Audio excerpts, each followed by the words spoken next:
एकता की तो पहले ही हवा निकल चुकी है। नवीन पटनायक से मिले, इनके मिलने के दूसरे दिन प्रधानमंत्री से मिलने चले गए। वही दल साथ हो रहे हैं जो कहीं न कहीं भ्रष्टाचार में डूबे हुए हैं। जो विपक्षी एकता की ये तिथि रखे हैं 12 जून, ये कांग्रेस के लिए मनहूस दिवस माना जाता है और उससे कांग्रेस के जले पर नमक छिड़क रहे हैं। उसके काले दिन पर जो है से विपक्षी एकता। नमस्कार, मेरा नाम उत्कर्ष है। आप लाइव सीरीज देखना शुरू कर चुके हैं। एक तरफ जहां विपक्ष की एक बैठक बिहार में होनी है, दूसरी तरफ बीजेपी की 4 बड़ी रैली होनी है। लेकिन देखिए, अब एक बड़ी खबर सामने आई है जहां पर न तो कांग्रेस के राष्ट्रीय अध्यक्ष मल्लिकार्जुन खड़गे बैठक में पहुंचेंगे, ना ही राहुल गांधी, लेकिन विपक्ष की बड़ी बैठक तो होनी है। हमारे साथ बात करने के लिए बीजेपी प्रवक्ता हैं प्रेम रंजन पटेल। सर, लगातार ये बातें उठ रही थी कि विपक्ष की एक बैठक होगी, लेकिन अब ना तो राहुल गांधी पहुंचेंगे ना मल्लिकार्जुन खड़गे। विपक्षी एकता की तो पहले ही हवा निकल चुकी है। अब जोर जोर से हल्ला कर रहे थे, बड़ी बड़ी जो है से बातें कर रहे थे विपक्षी एकता की। और जब गए थे उड़ीसा मुख्यमंत्री नवीन पटनायक से मिले, उन्होंने कोई आश्वासन नहीं दिया। इनके मिलने के दूसरे दिन प्रधानमंत्री से मिलने चले गए।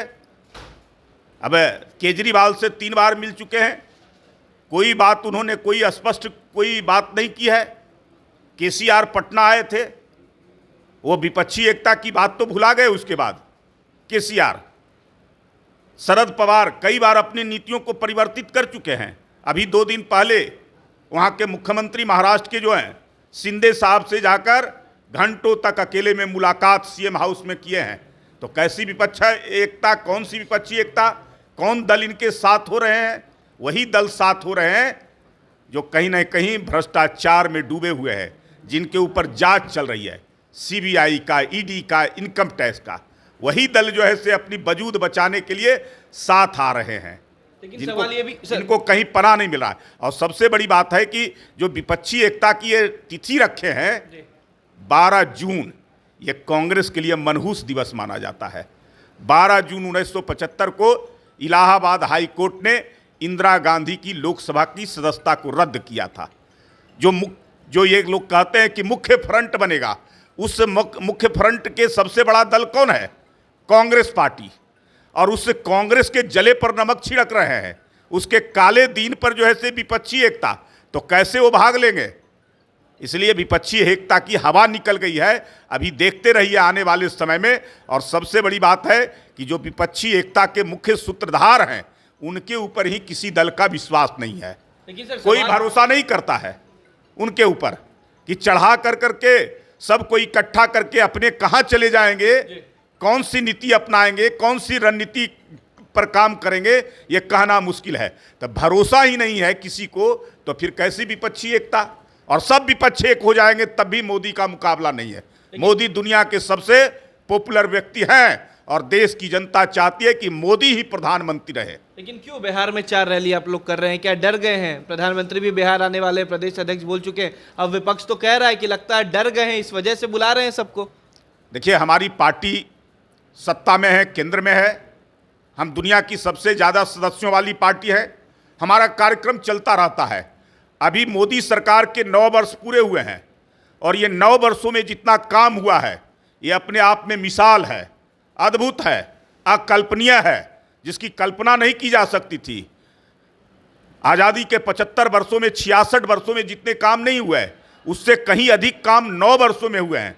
लेकिन उन कामों को हमको जनता तक ले जाना है, आम लोगों तक पहुंचाना है। और जो इन योजनाओं का, मोदी सरकार के बनाई योजनाओं का लाभ जिनको मिला है, उन लाभार्थियों के बीच में जा कर करके हम उनका सम्मान करने वाले हैं, जन महासंपर्क अभियान करने वाले हैं। इसके निमित्त जो है से हमारा कार्यक्रम 1 महीने का चल रहा है। 9 साल बेमिसाल, उसमें सभा भी होगी, अलग अलग प्रकार के कार्यक्रम होंगे, हर वर्ग, हर समुदाय के लोगों का अलग अलग अधिवेशन सम्मेलन होगा, सबसे मिलने का होगा, महाजनसंपर्क अभियान का कार्यक्रम होगा। तो उस कार्यक्रम के निमित्त हमारी सभाएं पूरे देश के अंदर में हो रही है, हर लोकसभा में हो रहा है।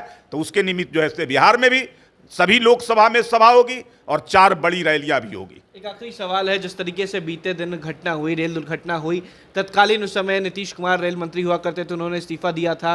कल लालू यादव ने भी खूब बोला। अब जो महागठबंधन है वो इस्तीफा मांग रहा है, प्रधानमंत्री के भी इस्तीफे की मांग हो रही है और रेल मंत्री के भी। देखिए, दुखद घटना है रेल हादसा, बड़ी संख्या में लोग उसमें हताहत हुए हैं। घायल हैं, अभी समुचित तरीके से उनका इलाज, उनको राहत पहुंचाने की आवश्यकता है। जो हताहत हुए हैं जो परिवार, उनकी संवेदनाओं को बांटने की आवश्यकता है। अभी जो ऐसे राजनीति करने का मौका नहीं है। पहले तो हम उनको कितना अधिक से अधिक राहत पहुंचा सके, उनके दुखों को बांट सके, उनके दुख में शरीक हो सके। लेकिन ये विपक्ष के लोग ये मौका की तलाश में रहते हैं। कुछ भी घटना हो, अरे संवेदना कम से कम रखिए। अभी जो है से तुरंत तत्काल जो है से राजनीति मत कीजिए। कम से कम उन हताहत परिवारों को, उन घायल लोगों को उनके इलाज हो सके, इस पर की कामना कीजिए कि कैसे सही तरीके से वो सुरक्षित जो है से घायल भी आ जाएं इस काम को। लेकिन ये लोग राजनीति करने से बाज नहीं आते हैं। इन लोगों को केवल राजनीति का मुद्दा मिलना चाहिए, मौका मिलना चाहिए। चलिए, बहुत बहुत शुक्रिया। ये थे हमारे साथ बीजेपी के प्रवक्ता प्रेमरंजन पटेल। साफ कह दिया है कि अभी भी राजनीति जो है वो विपक्ष कर रही है। एक तरफ इतनी बड़ी दुर्घटना हुई है लेकिन राजनीति से बाज नहीं आ रहे। वहीं जिस तरीके से आगामी 12 जून को विपक्ष की बैठक है, 2 बड़े नेता नहीं पहुंच रहे हैं, इसको लेकर भी खूब निशाना साधा। कहा कि नीतीश कुमार पर ही भरोसा नहीं है तो विपक्ष की बैठक कैसी। फिलहाल खबर में सिर्फ इतना ही। आप हमारे साथ बने रहें। हमारे चैनल को सब्सक्राइब नहीं किया तो जल्द कर ले। बहुत बहुत धन्यवाद।